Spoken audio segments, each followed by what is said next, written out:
नमस्कार, आप सभी का स्वागत है रिपब्लिक सागर मीडिया पर और मैं हूं आपके साथ में भूपेंद्र सिंह। ये आज का तीसरा वीडियो है। अभी जो मध्य प्रदेश में भारतीय जनता पार्टी की जो स्थिति है वह 230 विधानसभा सीटों पर 161 पर लीड कर रही है भारतीय जनता पार्टी, और कांग्रेस 67 सीटों पर पूरी सिमटती हुई नजर आ रही है। सागर विधानसभा सीटों की हम बात करें तो सागर विधानसभा सीटों पर बहुत ही जबरदस्त लीड मार रही है इस बार भारतीय जनता पार्टी। ये आंकड़े अनएक्सपेक्टेड आंकड़े हैं। जो सभी लोग सोच रहे थे इस बार मध्य प्रदेश में मध्य प्रदेश की सियासत कांग्रेस के कब्जे में आएगी, ऐसा बिल्कुल भी नहीं हुआ। और जो आज के हालात हैं और जो आज परिणाम है 3 दिसंबर को मध्य प्रदेश में जो परिणाम आने थे मध्य प्रदेश विधानसभा चुनाव के, वो बेहद ही अलग हैं, बेहद ही रोचक हैं। और ऐसे परिणाम जो कभी ना एक्सपेक्ट कर रही होगी पब्लिक और ना होना होगा।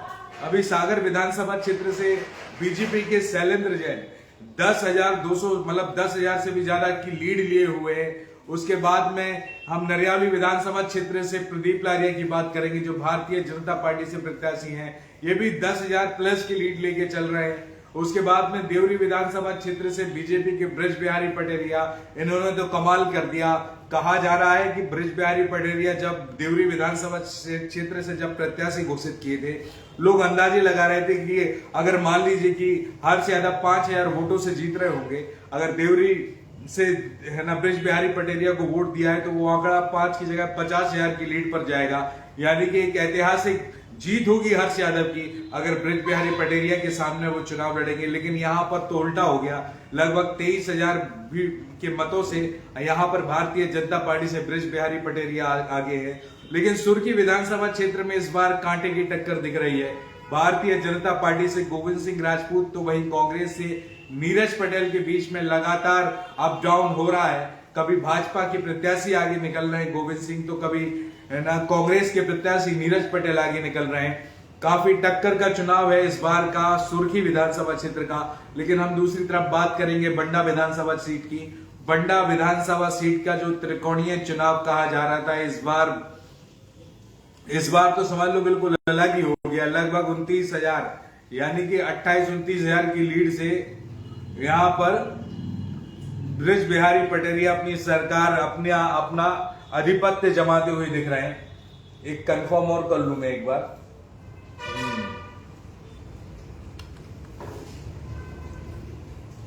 ब्रज बिहारी पटेरिया की में बंडा विधानसभा में 19 राउंड होने, अभी हमारे पास में 11 राउंड तक की यहां पर अपडेट है, जिसमें 21,511 की मतों से लीड देते हुए ब्रज बिहारी पटेरिया दिख रहे हैं।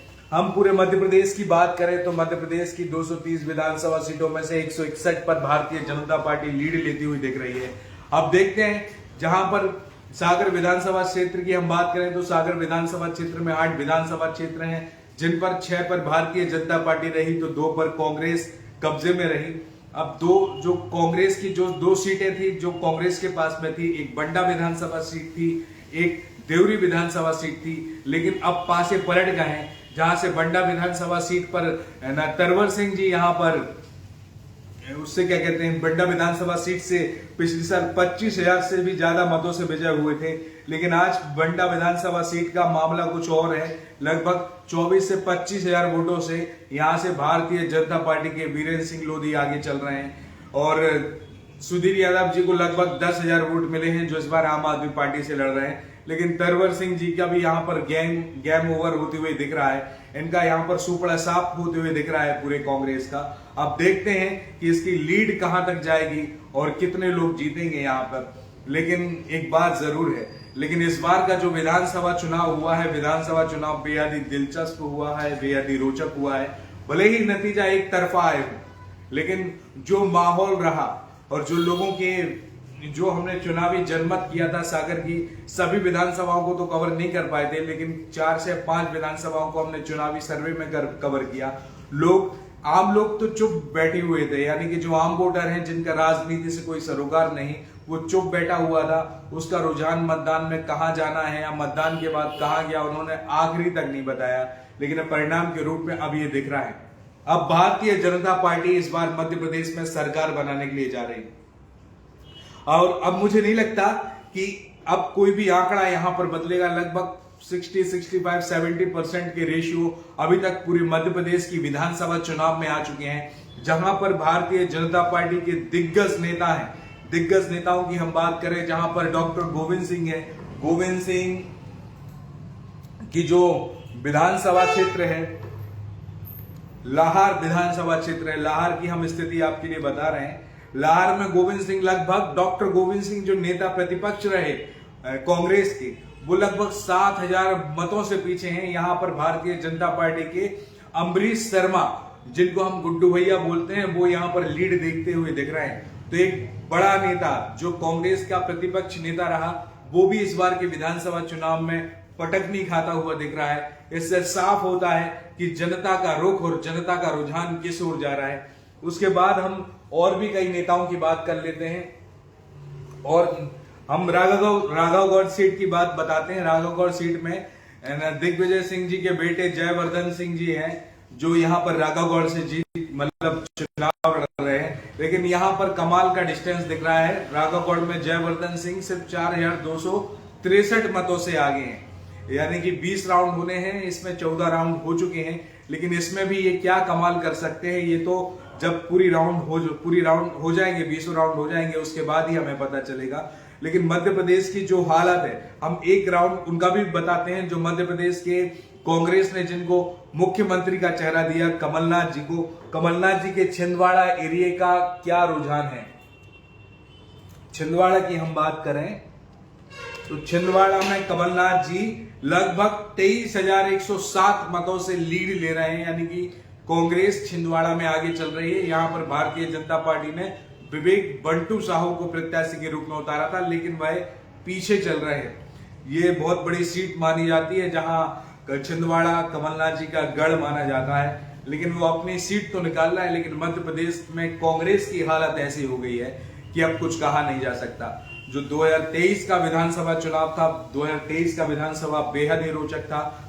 सागर की हम बात करें, सागर की 8 विधानसभा सीटों पर 2 सीटें अटकी हुई हैं। एक बीना सीट, बीना हो सकता है कि डॉक्टर निर्मला सप्रे, एडवोकेट निर्मला सप्रे के हाथ में चली जाए, क्योंकि मोस्टली 6,000 के समथिंग की लीड लेकर वो चल रही हैं, जीत के आंकड़े को बरकरार करते हुए चल रही हैं। लेकिन सुर्खी का जो विधानसभा का चुनाव है, जो रिजल्ट है, वो कांग्रेस और भाजपा के बीच में फंस चुका है। अब यहां पर गोविंद सिंह सफल हो पाते हैं सुर्खी विधानसभा क्षेत्र से, या नीरज शर्मा सफल हो पाते हैं, ये तो आने वाला परिणाम ही बताएगा। लेकिन अब भारतीय जनता पार्टी अब मध्य प्रदेश में सरकार बनाने के लिए जा रही है। इसमें एक सवाल ये भी उठता है कि अगर भारतीय जनता पार्टी मध्य प्रदेश में सत्ता काबिज करने में सफल हो जाती है, तो क्या मध्य प्रदेश में फिर से मुख्यमंत्री का चेहरा शिवराज सिंह चौहान होंगे, या जो भारतीय जनता पार्टी के केंद्रीय नेतृत्व ने अपने 7 सांसदों को उतारा था, जिनमें 3 केंद्रीय मंत्री भी शामिल थे, या उनमें से किसी एक को चेहरा बनाया जा सकता है। काफी चर्चाएं चल रही हैं कि गोपाल भार्गव लगातार 8 बार से विधायक हैं रैली विधानसभा क्षेत्र से, और 40 साल से विधायक के रूप में काम कर रहे हैं। इस बार 9वीं बार अगर वो विधायक चुने जाते हैं और चुने किया जाते हैं, लगभग 60,000 प्लस मतों का जीत का आंकड़ा गोपाल भार्गव का चल रहा है। वो अपनी जीत को बरकरार रखते हैं, और इतिहास में जैसे उन्होंने अपनी सफलता के खंभे गाड़े हैं, झंडे गाड़े, उनका झंडा बरकरार है। उनको भी मुख्यमंत्री का प्रबल दावेदार बताया जा रहा है। अब देखते हैं कि जो भारतीय जनता पार्टी है, अपनी जीत होने के बाद किस तरीके से अपने कैबिनेट का विस्तार करेगी, और विस्तार होने के बाद किसको अपना मुख्यमंत्री का चेहरा घोषित करेगी। लेकिन जो अभी नतीजों का रिजल्ट आया है, उसको हम फाइनल तो नहीं मानते, लेकिन जिस हिसाब से आंकड़ा है वो टक्कर का भी नहीं है, एक ही पक्ष में जा रहा है भारतीय जनता पार्टी के। अब देखते हैं कि अब फाइनल रिजल्ट क्या होगा। फिलहाल इस एपिसोड में इतना ही। मैं भूपेंद्र सिंह, रिपब्लिक सागर मीडिया की ओर से आप सभी से विदा लेता हूं। जय हिंद, जय भारत।